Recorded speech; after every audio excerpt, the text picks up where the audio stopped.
Já abre suas Bíblias em Isaías, capítulo 44.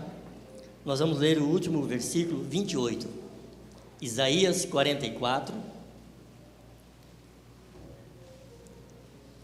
O livro do profeta Isaías 44, versículo 28. É uma noite de alegria na presença do Senhor, mas é uma noite de batalha espiritual, a qual o Senhor está lutando em favor da sua igreja, em favor de nossas vidas. E nessa noite é uma palavra que vai em direção aos nossos lares, a nossa vida espiritual. Isaías 44, 28, assim diz a palavra do Senhor: quem diz de Ciro, é meu pastor, e cumprirá tudo o que me apraz, dizendo também a Jerusalém, sê edificada, e ao templo, funda-te. A igreja pode se assentar, glorificando o nome do Senhor. Deus, Ele é sábio em suas palavras. E desde o início, quando houve a abertura do culto, Salmo 91, um salmo de batalha, um salmo onde nos traz segurança, porque toda a palavra de Deus, ela nos traz segurança. E diante da palavra do Senhor, quando se diz, quem diz de Ciro, quem era Ciro? Ciro era um homem escolhido por Deus, não era hebreu, não era de Israel, mas há muitos anos atrás, aproximadamente 150 anos antes desse homem se tornar rei, ele era rei persa, não era rei de Israel, não era rei de Judá, nem de Jerusalém, era um rei persa. Mas aproximadamente 150 anos atrás, Deus usa o teu profeta Isaías para profetizar a queda de Jerusalém, o homem se tornando rei, a qual viria para reconstruir Jerusalém e também a reconstrução de Jerusalém. Diante disso, diante das palavras de Deus, nós vemos a sabedoria de Deus quando Ele fala, antes mesmo que aquilo venha acontecer.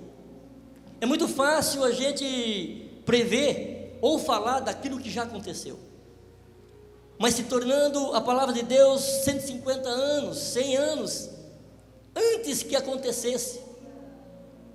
Isaías era um profeta que se dedicou ao Senhor, um profeta que Deus levantou para falar às nações e deixar as tuas palavras para que hoje nós pudéssemos ler e ministrar perante a igreja.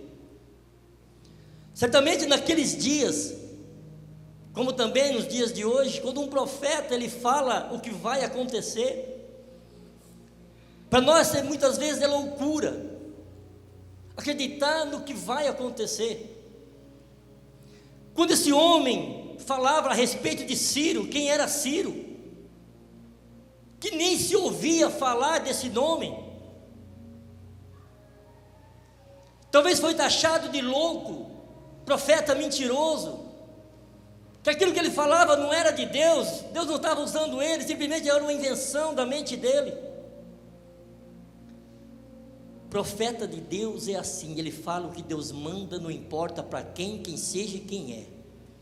Profeta de Deus, quando sabe que é Deus, ouve a Deus, ele manda a palavra e receba quem quer receber. Também por quantos anos ele tem passado, mas um dia aconteceu. Primeiro foi a queda de Jerusalém, o povo levado ao cativeiro, e depois esse homem se torna rei. Nós não sabemos a idade, o tempo que ele levou para ser rei, e nem também as perseguições que ele teve até se tornar rei, porque certamente o povo sabia dessa profecia. Entre os sábios dessa época, talvez o povo sabia que quando esse homem nasceu e seu nome foi colocado como Ciro, ali talvez ele sabia que seria esse homem o libertador, ou aquele que ia resgatar uma parte do povo de Israel que estava no cativeiro.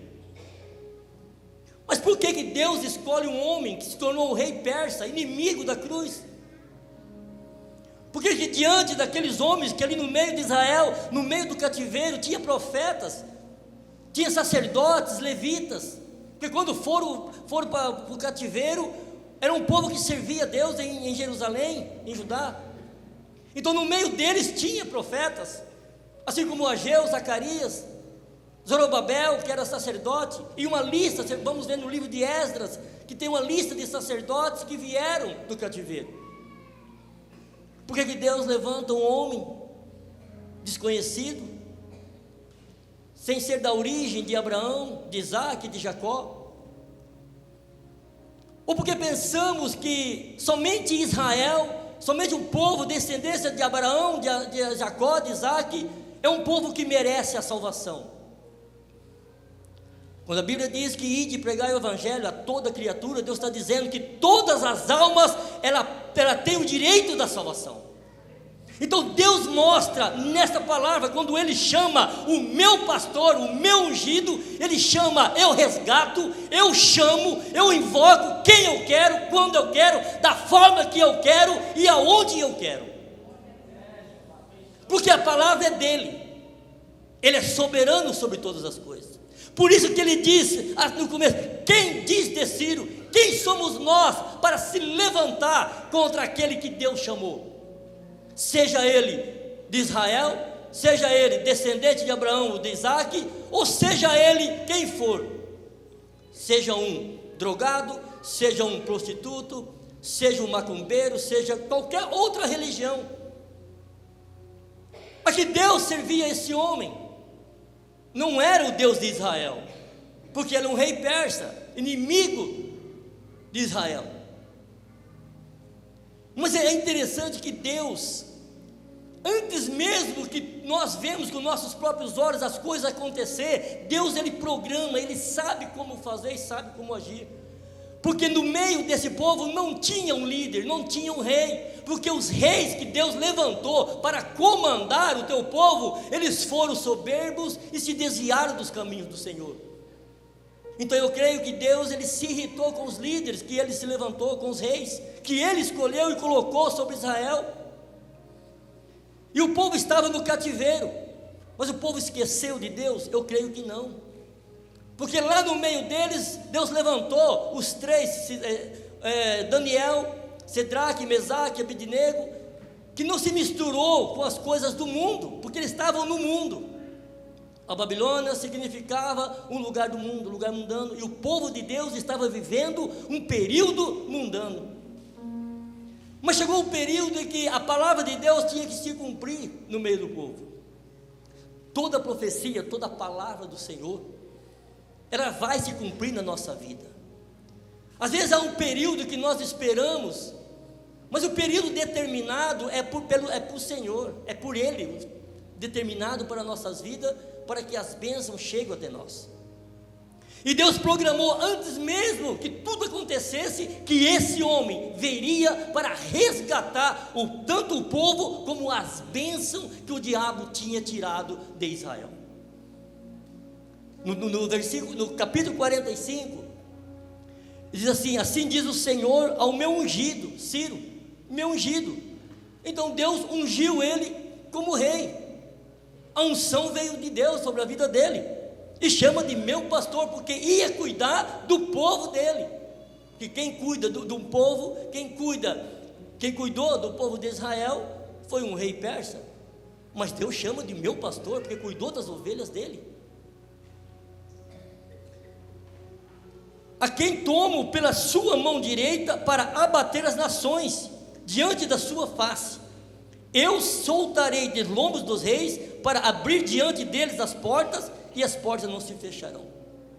Eu irei diante de ti e endireitarei os caminhos tortos, quebrarei as portas de bronze e despedaçarei os ferrolhos de ferro, e te darei os tesouros da escuridade e as riquezas encobertas, para que possa saber que eu sou o Senhor, o Deus de Israel, que te chamei pelo teu nome. Então Deus já tinha programado que esse homem vinha para resgatar tudo aquilo que o rei Nabucodonosor ou o diabo retirou do meio do povo de Israel. E dali começa uma batalha. Mas essas bênçãos que Deus fala para as nossas vidas, Deus está falando para nós. Isso aqui aconteceu lá atrás, mas fica como exemplo para nós. Como nessa noite o Senhor ele vem para resgatar, para nos colocar novamente no caminho dele, para que tudo aquilo que foi tirado de nossas vidas, que foi tirado dos nossos lares, Deus ele vem com suas mãos fortes nessa noite para resgatar tudo aquilo que o adversário tirou e trazer de volta para nossas vidas. Se você perdeu a alegria de viver, se você perdeu a alegria dentro da sua casa, se você perdeu a alegria de vir para a casa do Senhor, alguma coisa aconteceu dentro da sua casa, você foi derrotado. Às vezes a sua empresa não está indo bem, às vezes o que você pensava que poderia ser uma bênção, você sofreu uma decepção. Mas o Senhor é o Deus que conhece o teu coração e sabe o que você precisa. Ele sabe da forma e da maneira que Ele vai trabalhar para que todas as bênçãos cheguem até as tuas mãos. E no dia a qual foi determinado por Deus, Ciro, ele chama o povo de Israel e leva de volta a Jerusalém. Esdras, capítulo 1, nós lemos ali que Ciro, ele resgata, ele faz um chamado, que no primeiro ano de Ciro, rei da Pérsia, para se cumprisse a palavra do Senhor da boca de Jeremias, despertou o Senhor do espírito do rei da Pérsia, qual fez passar para pregão por todo o seu reino, como também por escrito, dizendo, assim diz Ciro. Mas Ciro, ele foi encarregado para edificar uma casa em Jerusalém, não o templo. Ele foi chamado para edificar uma casa, a qual o povo vinha para contemplar, para adorar a Deus. As promessas de Deus foram feitas, que Ciro vinha para resgatar tudo aquilo que fora tirado de Israel. Mas agora é preciso o povo se reunir na construção, porque Ciro ia construir o prédio, mas diz a palavra do Senhor o seguinte: e edifique a casa do Senhor, Deus de Israel, Ele é o Deus que habita em Jerusalém. O Ciro, ele ia construir o templo, a casa, mas o templo de Deus, quem ia construir era o povo de Israel. Há uma diferença da casa e uma diferença do templo. Nós somos o templo de Deus, o templo do Espírito Santo de Deus. Então era preciso ser construído um templo para que o povo viesse do cativo, um lugar para adorar a Deus. Mas eles precisavam novamente ter um encontro com Deus. O templo estava sujo, o templo de Deus estava imundo, e era preciso edificar, limpar o templo de Deus para que o Espírito Santo pudesse habitar. Há uma diferença de vir na igreja, há uma diferença de cantar, há uma diferença de ler a palavra, e uma diferença de vir adorar a Deus, ouvir a Deus falar e adorar ao Senhor. Há uma diferença, que nem todos que vêm à casa de Deus, venham para ser edificado, ou para se edificar. Nem todos que vêm, aceitam a palavra e se convertem, voltam da mesma maneira que saiu. Mas Deus ele falava, para que eu possa retribuir ou edificar tudo aquilo que o adversário tirou de vocês, é preciso edificar o meu templo. Quer dizer, eu preciso primeiro habitar em vocês para que as bênçãos cheguem depois. É preciso primeiro ter Jesus. É preciso primeiro ter o Espírito Santo, para depois as coisas acontecerem. Então não adianta nós querer virmos buscar a Deus, buscar as coisas de Deus e não ter Deus. É diferente. É diferente buscar algo de Deus e vir buscar a Deus. Buscar as promessas, buscar as bênçãos é muito fácil, mas sair com Jesus é difícil. E Deus falava para Esdras: meu povo precisa ser edificado. Agora, a coisa mais difícil, construir um templo desse demora 1 ano. talvez um pouco mais. Agora, para reconstruir o templo do Espírito Santo de Deus, demora tempo. Então não venha dizer que hoje eu aceitei Jesus, eu já fui mudado, transformado, eu já deixei todas as coisas do mundo. Não é assim. Eu não vejo assim, pastor. Demora um tempo para nós se converter. Demora um tempo para eu deixar as coisas do mundo. Eles ficaram quase 70 anos vivendo com as coisas do mundo. Eu fiquei 39 anos vivendo no mundo. Então não foi de um dia para o outro que eu me converti de todas as coisas que eu fazia. Eu tomei uma decisão: a partir de hoje eu não bebo mais, a partir de hoje eu não fumo mais, mas os costumes ainda ficaram, as práticas, algumas práticas ainda ficaram, e Deus falava com Israel: vocês precisam ser libertos para que eu possa trabalhar, para que meu Espírito Santo entre em vocês. Talvez ele olhava para aquele povo, adorando ao Senhor naquele tempo, quando foi construído, mas ele não podia entrar. Ele não podia entrar porque as vestes estavam todas sujas. Eu posso olhar, nós podemos olhar para vocês olhar para mim e ver eu como homem de Deus. Mas Deus, Ele olha de uma maneira que me conhece o meu interior, e talvez as minhas vestes estão sujas.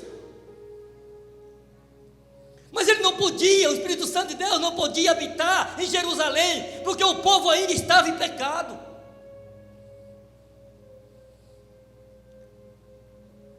Onde levanta Ageu, levanta Zacarias para exortar Israel, exortar Jerusalém, aquele povo que veio do cativo, com palavras, com ânimos, mas para que eles deixem todo o pecado. Porque lá, a palavra de Deus ali em Esdras explica que eles se juntaram com mulheres que não eram israelitas. Então se juntaram a um povo que não era o povo escolhido de Deus. Talvez aquele povo teria uma salvação. Como eu disse no início, a salvação é para todos, mas eles não queriam, porque para quem não quer a salvação, Deus também deu o livre-arbítrio para nós escolher. E naquele momento precisava se limpar, e eles aceitam a correção. Uma coisa é você praticar, e quando você aceita a correção de Deus, você largar. Outra coisa é você estar praticando e não ouve a correção de Deus e continue praticando. E naquele momento levanta 2 homens de Deus, 2 profetas. Então naquele momento, no cativeiro, o povo ainda clamava a Deus, porque naquele momento preciso, o Senhor usou Ageu e Zacarias para chamar a atenção do teu povo e ser liberto. Uma fase foi concluída, o templo já estava restaurado, ouviram a profecia, ouviram a correção dos profetas de Deus, e o templo foi restaurado. Houve um grande clamor, uma alegria, reinou novamente. Mas ainda faltava alguma coisa para que o Senhor viesse a trabalhar, faltava ainda alguma coisa acontecer, para que aquele povo continuasse na presença de Deus, para que o Espírito Santo de Deus continuasse dentro da casa do Senhor, dentro do templo. O templo somos nossas vidas. Então era preciso acontecer alguma coisa, e logo eles foram atacados. Eles adoravam a Deus, eles vinham para o templo adorar a Deus, porque tinha levitas, tinha sacerdotes. Eles louvavam, adoravam, cantavam, oravam, mas esqueceram de vigiar. Oração é válido, é aceito, mas a nossa vigilância, ela tem que permanecer todos os momentos em nossas vidas. E o povo ficou abatido. Mas lá no cativo ainda estava Neemias, porque Deus não trouxe todo o povo de uma vez. Foram 3 reis. Primeiro foi Sírio, depois foi Dário, depois foi Atarxerxes. Então foram 3 reinados dos 3 reis persas, que Deus usou esses 3 homens. Mas Mas Neemias sofria uma grande aflição, que alguma coisa ainda estava errado em Jerusalém. O templo já tinha sido reconstruído, o povo estava adorando a Deus. Mas tomado por aquela aflição, ele soube que os muros de Jerusalém estavam destruídos, não tinham sido construídos. Onde nós somos derrotados, a igreja do Senhor está sendo derrotada pela falta de vigilância. As brechas que nós achamos, as brechas que nós deixamos. Às vezes você pergunta, mas que brecha é essa? Que tipo de brecha que levou Jerusalém a ser atacada novamente? Qual é a brecha que você deixou e que o adversário está atacando a tua casa, está atacando a tua vida? Qual é a brecha? Aí quando foi chamado, Neemias vem para Jerusalém, eles começam a reconstruir os muros, fechar os muros. Lembra na palavra que foi colocado cada um diante de uma porta, cada um em um lugar, representando que você conhece a tua casa, você conhece a tua vida, e é você que tem que fechar as brechas, é você que tem que fechar os muros. Que não adianta, é válido? Quando eu digo que não adianta, de uma forma que a gente possa entender que você venha para a igreja, você ora, você adora o Senhor, você busca, você faz campanha, mas se você sai para fora e volta a praticar aquilo que você praticava e que não agrada a Deus, então se tornou inválido aquilo que você fez. Eu não sei qual é o pecado que você comete diante de Deus, eu não sei qual é a falha, eu sei da minha. Eu sei da minha falha que eu cometo e que durante o dia e durante a noite eu vou diante do meu Senhor. Porque eu posso fazer campanhas e campanhas, mas se eu deixar a porta aberta, a fenda, a brecha ou o muro quebrado, é onde o inimigo ele vem para me atacar novamente. Então a minha luta, eu vou continuar lutando dia após dia e não vou vencer.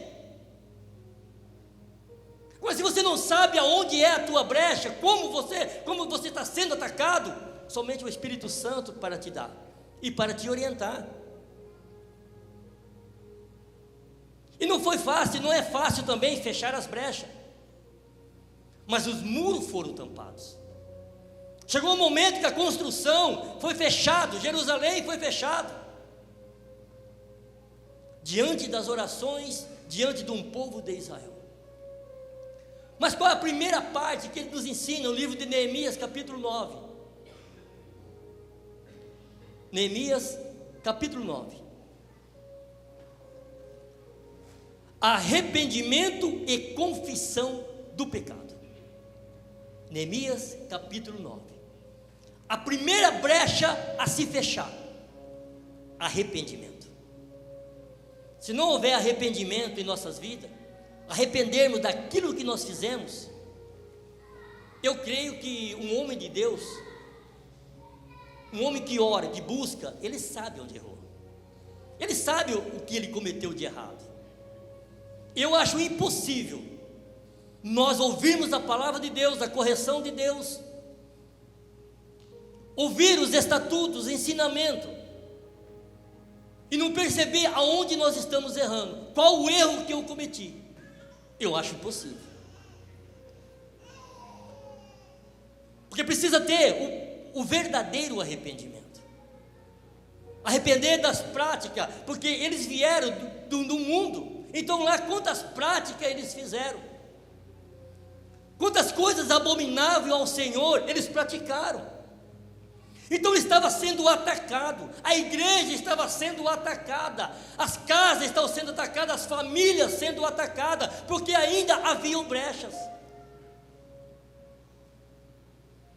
Enquanto não vier o verdadeiro arrependimento em nossos corações das práticas que nós praticamos contra o Senhor, nós não vamos vencer. Nós vamos estar lutando e não vamos vencer. E confissão do pecado. Mas vai confessar o pecado para quem? Se você praticou contra Deus, é contra Ele, é com Ele que você vai falar. É se expor. Você vai chegar no particular com Ele e vai se expor aquilo que você fez, as suas práticas, mesmo aquelas que você tem dúvida se você praticou, se foi abominável ao Senhor, confesse a Ele. Abre a tua boca, abre o teu coração e fala para o Senhor: Deus, eu pratiquei isso, eu pratiquei aquilo. Não importa se aquilo que você praticou feriu alguém, se não feriu alguém, primeiro confesse a Deus para que tire aquilo do teu coração, aquela mágoa, aquele rancor, depois vai diante daquele que você praticou.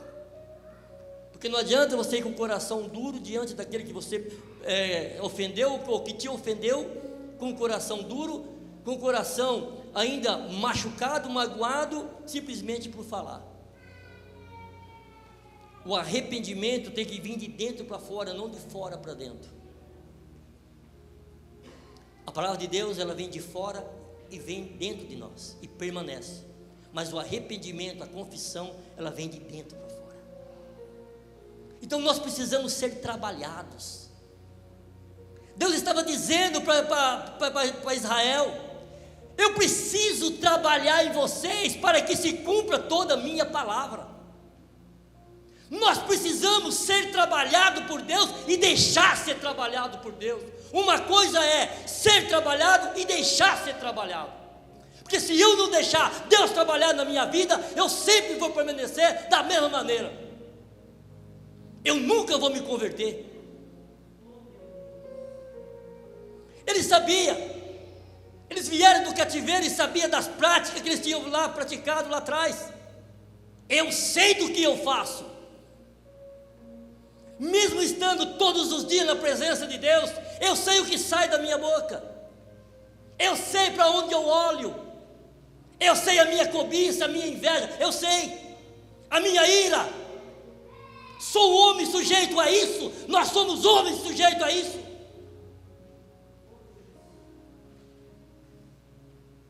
Mas tem coisas que nós precisamos tirar, arrancar. Às vezes nós estamos sofrendo diante de Deus, nós estamos sofrendo, buscando socorro aqui, buscando socorro ali, buscando socorro em profeta, em pastor, mas o problema está dentro de mim. Eu fui diante de Deus essa semana e falei: Deus, arranca de dentro de mim toda a raiz de amargura, tudo aquilo que não te agrada, mas arranca, Deus. Porque às vezes nós temos dentro de nós uma amargura, uma raiz, que quando olhamos para alguém, pastor, aquilo chama, aquilo aviva novamente. É a mesma coisa quando olhamos para alguém, olho para o meu irmão Reinaldo e sinto uma paz, uma alegria. Quer dizer, aquilo que está nele também está em mim. E se eu olho para alguém, eu sinto raiva, eu sinto rancor, quer dizer, aquilo que está nele pode não estar em mim. Se eu sou um templo que já fui trabalhado, fechei as brechas, então não posso ter isso dentro de mim. Eu não posso. Eu tenho que sentir paz dentro do meu coração, eu tenho que chegar no culto familiar, como nós chegamos lá, a irmã Zé testemunha. Nós chegamos lá, pastor, nós transmitimos a paz porque lá dentro tem paz. Quando você chega, eu não vejo a hora já da sexta-feira de chegar lá e abraçar meus irmãos, porque eu abraço, quando nós abraçamos eles, a irmã Zé está lá rindo, porque ela sabe que é verdadeiro. Nós temos que ser verdadeiro, irmã, não é missionário, nós temos que ser verdadeiro. E se eu praticar alguma coisa contra eles, eu tenho que ter humildade para chegar diante de Deus, me humilhar, e diante dela para me humilhar. Não é humilhação ser humilhado, é se humilhar na presença de Deus. O que Deus mais quer é isso. Era um povo arrogante, um povo teimoso. Eles queriam ver o templo grande, eles queriam gritar a presença de Deus, mas não queriam se consertar. Eles queriam que as promessas se cumprissem. Que quando Deus fala ali para Ciro: eu levarei diante de ti, eu irei diante de ti. Quer dizer, se nós não deixar Deus ir na frente, Nós nunca vamos chegar lá. É a primeira promessa que Ele faz: deixa eu ir diante de ti, eu irei diante de ti. Às vezes as pessoas não querem isso, quer chegar primeiro que Deus, quer falar primeiro que Deus, quer agir primeiro que Deus, quer buscar primeiro que Deus. Buscar o quê? Se Deus não está. Então as promessas foram feitas, e se cumpriu as promessas do Senhor. O templo foi construído, os muros foram fechados, através da palavra de Ageu, de Zacarias, dos sacerdotes, dos levitas. Enquanto estavam trabalhando, estavam adorando a Deus, estava construindo, estava adorando a Deus, fechando as brechas, adorando a Deus, fechando os muros, adorando a Deus, sendo exortado, adorando a Deus. O que eles queriam é que as promessas se cumprissem. Eu não importa o que eu tenha que passar para que as promessas de Deus se cumpram na minha vida. Estou falando diante de uma igreja, diante da minha família que me conhece.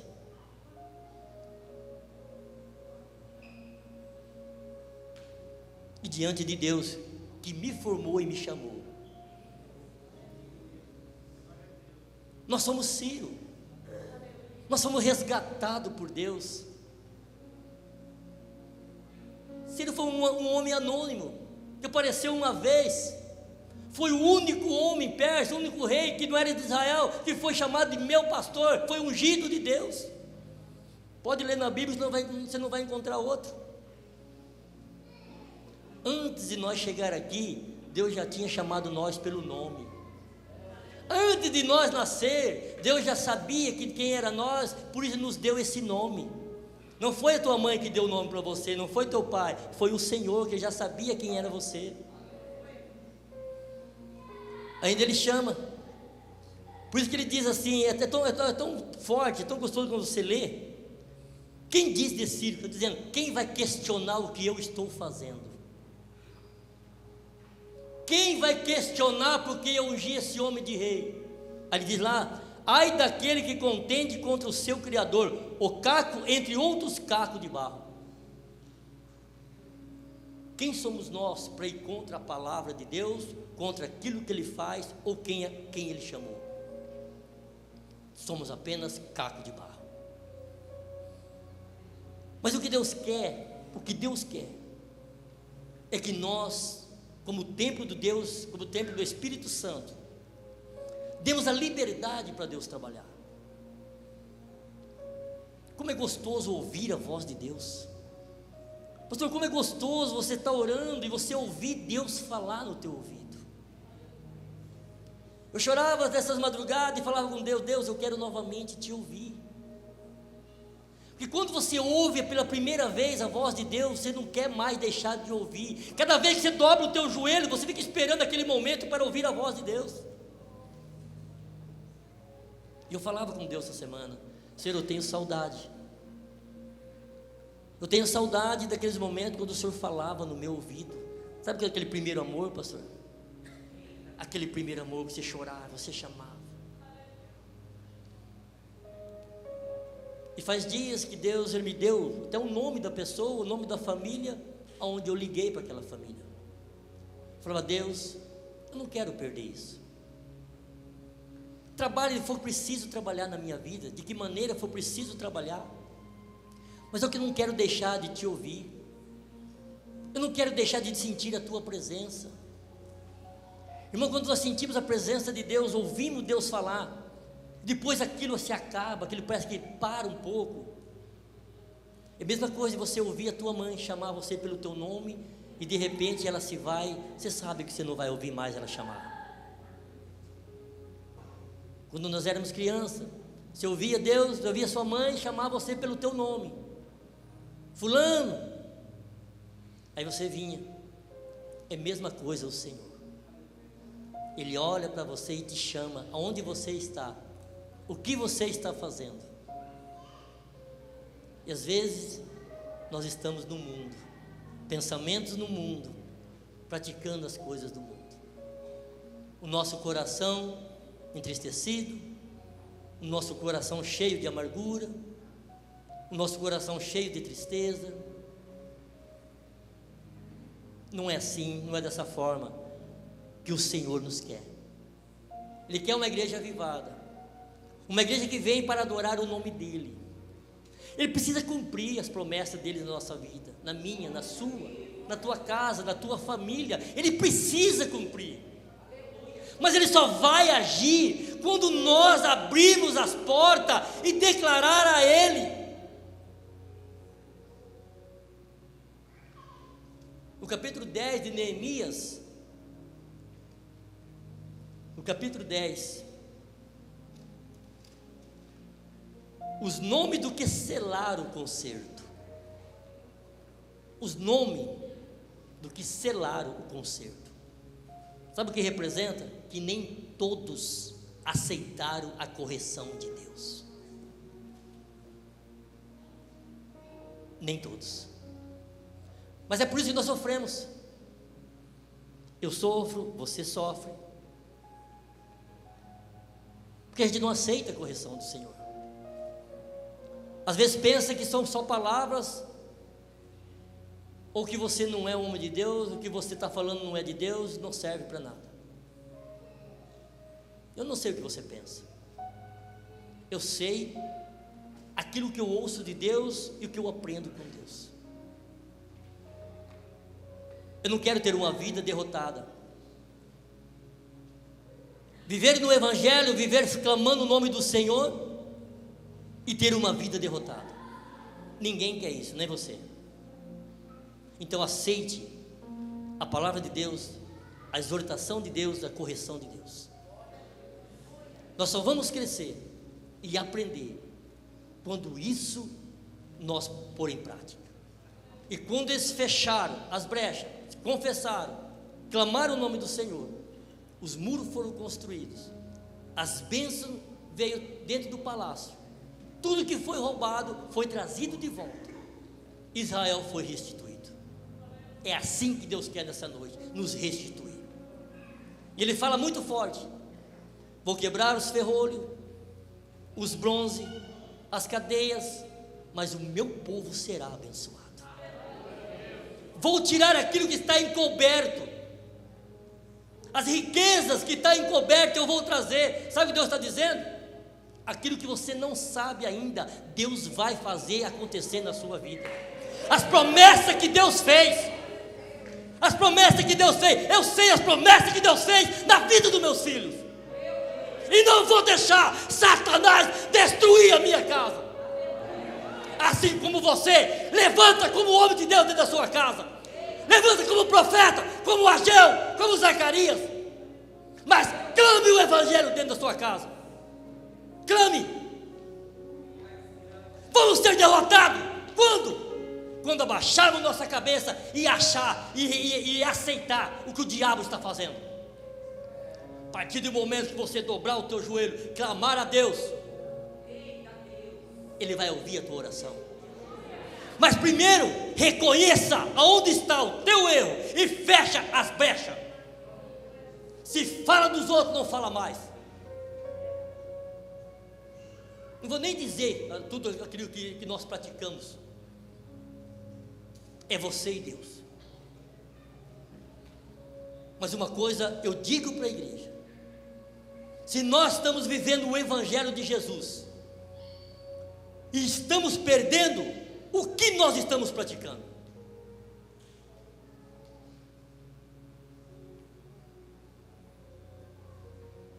É para se pensar. Então vamos viver as Escrituras. Se reconhecemos Deus que Ele é Senhor e Salvador sobre nossas vidas, então vamos levantar a cabeça, olhar para Ele, caminhar e esquecer. Aconteceu ontem? Aconteceu, então esqueça. Esqueça o que aconteceu ontem. Hoje, é uma nova vida, é uma nova história. Levante a tua cabeça, porque o alvo é a cruz, o alvo é Jesus.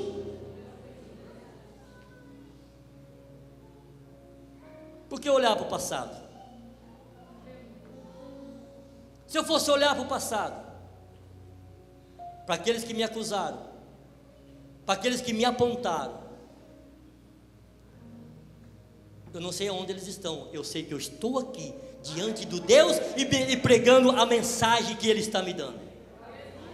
Aonde eles estão? Eu não sei, eu não quero saber.